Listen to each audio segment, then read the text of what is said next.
Guyyaan har'aa Janawaarii 13 bara 2026 akka lakkoofsa faranjootattidha. Guyyaa har'aas odeeffannoo sharafa maallaqaa karaa gabaa gurraacha akkasumas karaa baankiitiin kan biyyoota 17 qabadhee isiniif dhiyaadheen jira.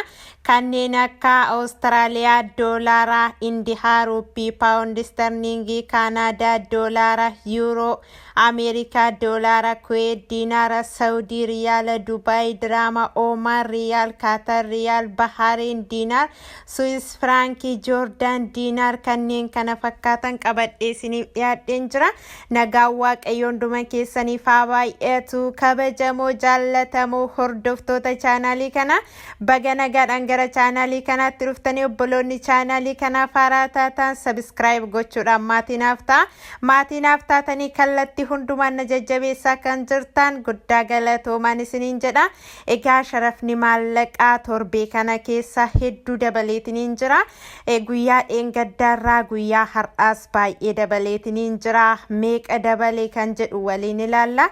Obboloonni Joordaanii fi Beerut jirtan Ameerikaa doolaaraan herreeggadhaan isiniin jedha obbolaa kiyya. Akkasumas immoo Joordaan diinaara obboloonni isinii kaffalamu Joordaan diinaara dhiyeessan jira waan ta'eef Joordaan diinaaraan herreeggachuu dandeessuun isiniin jedha obbolaa kiyya. Gamanumaanii gara odeeffannoo sharafa maallaqaa guyyaa har'aatiif qabadhee isiniif dhiyaadheetti wal wajjin hadabarru. Tokkoffaarratti kan argannu Awustiraaliyaadha. Awustiraaliyaa doolaarri tokko 127 tuqaa saantiba 05 sharafamaa ooleetiniin jira karaa gabaa gurraacha. Akkasumas karaa baankii daldala Itoophiyaa Awustiraaliyaa doolaarri tokko 98 tuqaa saantiba 73 sharafamaa ooleetiniin jira. Inni itti aanu Indihaadha. Indihaa ruupiin tokko 2 tuqaa saantiba 09 sharafamaa ooleetiniin jira karaa gabaa gurraacha. Akkasumas karaa baankii daldala Itoophiyaa Indihaa ruupiin tokko tuqaa saantiba 68 sharafamaa ooleetiniin jira. Inni itti aanu paawundi sterliidha. Paawundi sterliin tokko 254 tuqaa saantiba 86 sharafamaa ooleetiniin jira karaa gabaa gurraacha. Akkasumas karaa baankii Awwaash paawundi sterliin tokko 205 tuqaa saantiba 89 sharafamaa ooleetiniin jira. Oromiyaa baankiin paawundi sterlii tokko 207 tuqaa saantiba 79 sharafaa ooleetiniin jira. Baankiin daldala Itoophiyaa paawundi sterlii tokko 198 tuqaa saantiba 38 sharafaa ooleetiniin jira. Inni itti aanu Kaanaadaadha. Kaanaadaa doolaarri tokko 136 tuqaa saantiba 44 sharafamaa ooleetiniin jira karaa gabaa gurraacha. Akkasumas karaa baankiin gatii olaanaatiin sharafaa oolee Awaash baankiidha. Awaash baankiin Kaanaadaa doolaara tokko 108 tuqaa saantiba 78 sharafaa ooleetiniin jira. Baankiin daldala Itoophiyaa Kaanaadaa doolaara tokko 107 tuqaa saantiba 57 sharafaa ooleetiniin jira. Inni itti aanu Yuuroodha. Yuuroon tokko 220 tuqaa saantiba 87 sharafamaa ooleetiniin jira karaa gabaa gurraacha.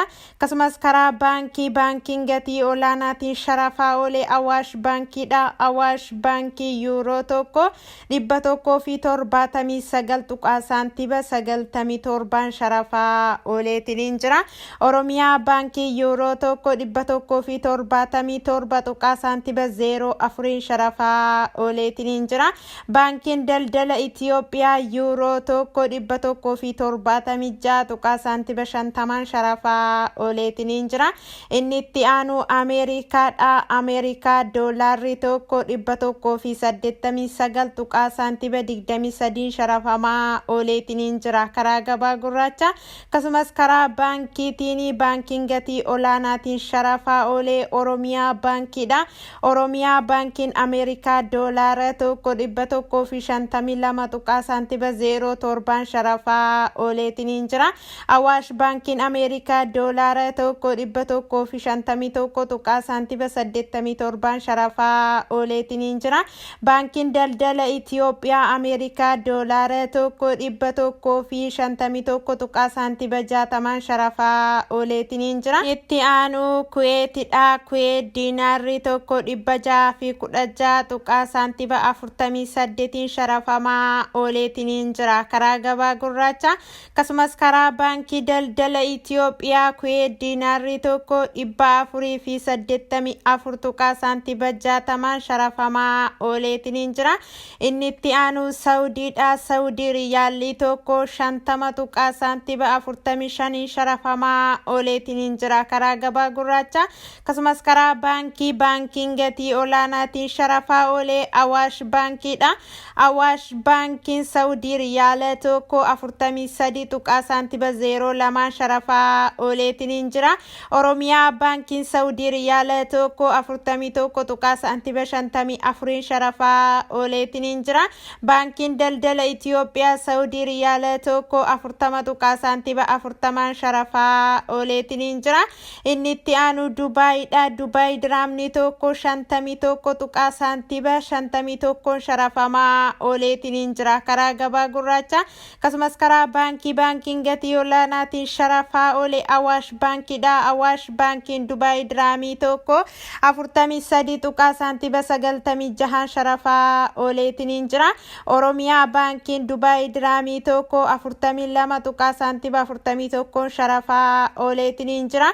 Baankiin daldala Itoophiyaa Dubaay diraamii tokko 41.28 sharafaa ooleetiin jira. Itti aanu Oomaanidha. Oomaan riyaalli tokko 491.96 sharafamaa ooleetiin jira. Karaa gabaa gurraacha inni itti aanu Kaataridha. Kaatar riyaalli tokko 50.40 sharafamaa ooleetiin jira. Karaa gabaa gurraacha inni itti aanu Bahaareenidha. Bahaareen diinaarri tokko 501.82 sharafamaa ooleetiin jira. Karaa gabaa gurraacha inni itti aanu Swiss frankidha. Swiss frankiin tokko 184.98 sharafamaa ooleetiin jira. Karaa gabaa gurraacha inni itti aanu Joordaanidha. Joordaan diinaarri tokko 266.81 sharafamaa ooleetiin jira. Karaa gabaa gurraacha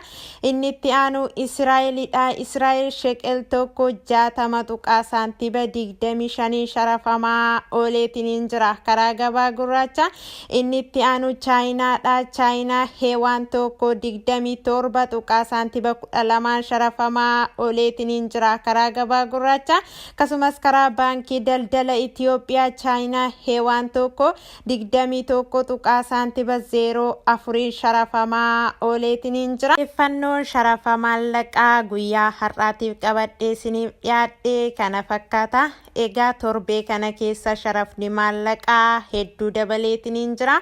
Karaa baankiis akkasumas karaa gabaa gurraacha dabaleetiin jira. Waan ta'eef yeroo maallaqa keessan ergattan gatii sirreessifadhaatii ergadhaan isiniin jedha bulaa kiyya.